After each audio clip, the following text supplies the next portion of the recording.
नमस्कार दोस्तों, स्वागत है आप लोग का एक बार फिर से द IR शो में। तो दोस्तों आज हम लोग दो सबसे इम्पॉर्टेंट टॉपिक्स के ऊपर बात करेंगे। एक नॉर्दर्न अलायंस 2.0 क्या है और बद्री 313 क्या है। जैसा कि दोस्तों आप लोग स्क्रीन पे जो आप थंबनेल में देख रहे हैं, जो आपको फ्लैग दिख रहा है, ये नॉर्दर्न अलायंस का ही फ्लैग है, जिसको इन्होंने अपना हिस्ट्री में यूज़ किया था और जिसको फिर से अब दोबारा जो है रेजिस्टेंस के रूप में यूज़ किया जा रहा है तालिबान के ख़िलाफ़। और जिनकी आप स्क्रीन पे फ़ोटो दिख रहे हैं वो है अमरुल्लाह सालेह।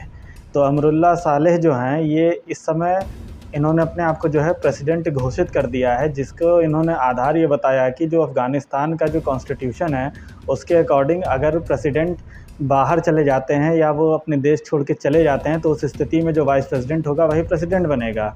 जिसके बाद इन्होंने अपने आप को प्रेसिडेंट घोषित कर दिया। हालांकि इनके इस क्लेम को बहुत से लोग मान नहीं रहे थे, लेकिन बाद में जब तजिकिस्तान की, जिसको आप स्क्रीन पर देख सकते हैं, उन्होंने जब जो भूतपूर्व जो प्रधानमंत्री थे अशरफ गनी, उनकी तस्वीर को हटा के अपने एम्बेसी में जब अमरुल्लाह सालेह की तस्वीर को जब लगा दिया, तो इससे अब एक तरीके से इनकी एक्सेप्टेंस को जो है कितनी लोगों की तवज्जो मिलने लगी, इसका अंदाज़ा आप इससे लगा सकते हैं। तो अब कहीं ना कहीं देशों ने इनको जो है वो राष्ट्रपति जो है वो नया अफ़गानिस्तान का मानना शुरू कर दिया है।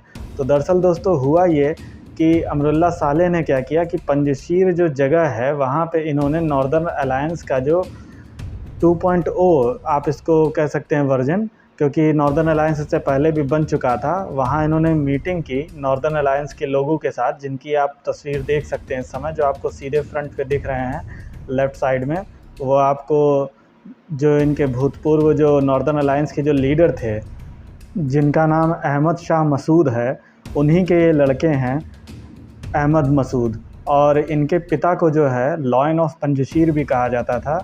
तो इसलिए दोस्तों आप इनका महत्व समझ सकते हैं। तो इन लोगों के साथ जो है आप यहाँ स्क्रीन में देख सकते हैं राइट हैंड साइड में कुर्सी पे बैठे हुए आपको जो है अमरुल्लाह सालेह दिख रहे हैं, जो कि मीटिंग कर रहे हैं नॉर्दर्न अलायंस के ही लीडर्स के साथ।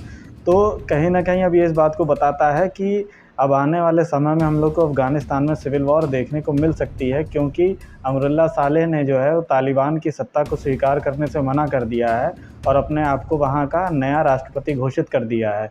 जिसके बाद जो तालिबान है उसने अपना कह दिया है कि हमारे जो नया राष्ट्रपति है वो हमारे लिए बरादर ही है, मुल्ला बरादर ही है, और मुल्ला बरादर किसी का कोई नया राष्ट्रपति नहीं है। तो अब जिसके बाद तकरार देखने को मिलेगी ही मिलेगी।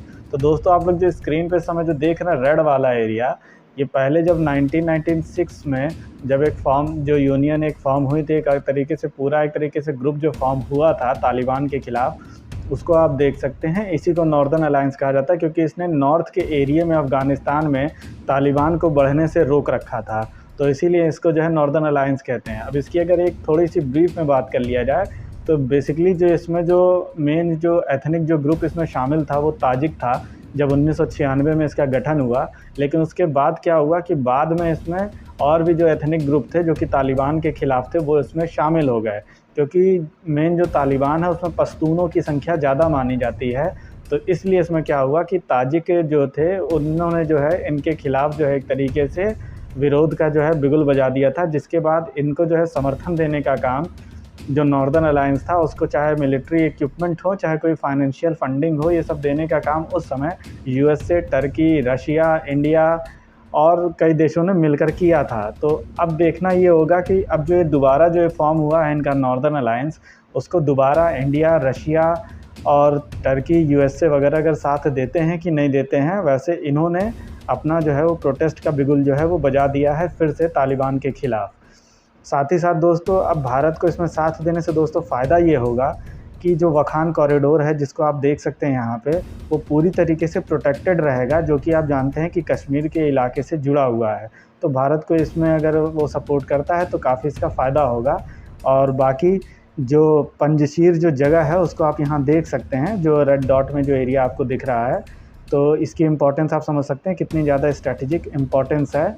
तो यहाँ जो रेड डॉट आपको जो दिख रहा है यही आपका पंजशीर है, जो कि काबुल के नॉर्थ में पड़ता है। अब अपनी दूसरी अगर हम लोग न्यूज़ की तरफ चलें कि तालिबान टेरर यूनिट जो एक बनी है जिसको कि बद्री 313 कहा गया है। दरअसल दोस्तों ये कुछ और नहीं, एक तरीके की स्पेशल कमांडो फोर्स यूनिट बनाई है तालिबान ने, जिसको उसने बद्री 313 का नाम दिया है। तो अब दोस्तों इसमें असली बात ये है कि आप इनमें जो इनके जो गैजेट्स जो आप स्क्रीन पे देख सकते हैं, इनको अमेरिकन स्टाइल हेलमेट मिला है, साथ ही साथ बॉडी आर्मर मिला है, यूएस की M4 राइफ़ल हाथ लग गई है, टैक्टिकल नी पैड्स हाथ लग गए हैं, आर्मर्ड हमवी लग गई है साथ में। तो अब ये सब चीज़ों के कारण दोस्तों क्या हुआ है कि यूएसए की बहुत आलोचना हो रही है, बाइडेन की बहुत आलोचना हो रही है। कल हम लोगों ने एक याद होगा आप लोगों को कि एक डिस्कशन किया था स्कॉर्च्ड अर्थ मिलिट्री स्ट्रेटजी के बारे में, कि जब आप कहीं से जाइए तो आपके जो भी जो इम्पोर्टेंट गैजेट्स हैं या जो भी आपके कुछ ऐसे रिसोर्सेज जो कि एनिमी के काम आ सकते हैं, उनको नष्ट कर दीजिए। लेकिन दोस्तों ऐसा कहीं कुछ कर नहीं पाया था अमेरिका, जिसकी वजह से अमेरिका की काफ़ी ज़्यादा जो है क्रिटिसिज्म हो रहा था। और उसके बाद अब जो वहाँ से तस्वीर आई है बद्री 313 कमांडोज़ की, तो अब इससे जो है यूएसए की जो आलोचना है वो बहुत ज़्यादा और बढ़ गई है, क्योंकि सब यही कह रहे हैं कि आप इतना ज़्यादा मिसमैनेजमेंट बाइडेन का रहा कि बाइडेन के मिसमैनेजमेंट की वजह से एक से एक एडवांस्ड हमवी जो थी, जो एडवांस्ड हेलमेट्स जो कि उन लोगों ने लगा रखे हैं फ़ोटो में, वो हेलमेट्स सोचिए कई यूरोपियन कंट्रीज़ के सैनिकों के पास नहीं है। लेकिन वो लेटेस्ट हेलमेट्स और लेटेस्ट इक्विपमेंट जो हैं वो अब तालिबान के जो लड़ाके हैं, जिसको उन्होंने कमांडो फोर्स की अपनी एक यूनिट कह दिया है 313, उनके पास पहुंच गए हैं। और मज़ेदार बात यह है, इसके लिए एक पैसा भी उन लोगों ने पे नहीं किया।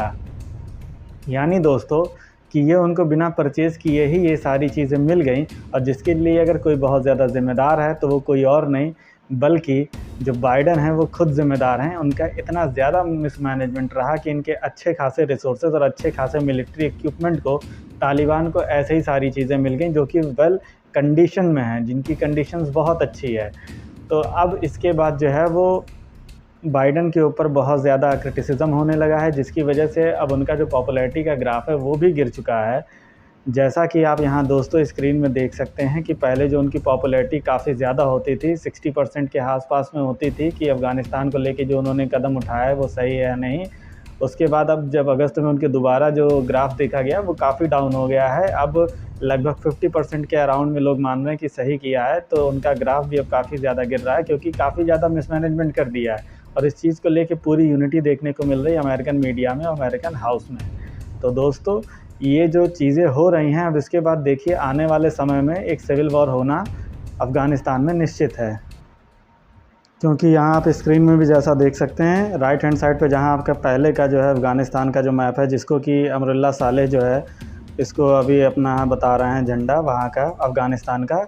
लेकिन बाएं तरफ जो आप हाथ पे देख रहे हैं वो आपका इस समय नया फ्लैग है, जिसको कि तालिबान ने इशू किया है, जो कि वहाँ की तालिबान की जो सरकार है उसके द्वारा इशू किया गया नया फ्लैग है।